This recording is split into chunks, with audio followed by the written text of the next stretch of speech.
Però la domenica non c'è un cazzo, il giorno più importante è il sabato. Io vengo giù venerdì. Anche venerdì, vedi quando... magari parto vestino di essere giù prima di mezzogiorno. Ti becchi il pomeriggio. Presentiamo la serie numero 1 in programma per la categoria ragazzi. In corsia 1 con Lot Lucca rappresentativa Idros, in corsia 2 Vendraminetto Leonardo Piavenuoto, in 3 Menina Alberto Fondazione Bentegodi, in 4 il primatista italiano dei 50, 100 d'orso e dei 100 stile libero categoria ragazzi Ceccon Thomas della Leo Sport.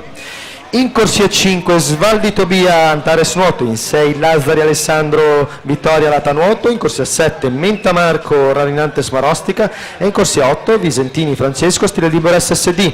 Ricordiamo anche il record della manifestazione che appartiene a Michael Uli, realizzato nel 2016 ed è 1.03.72.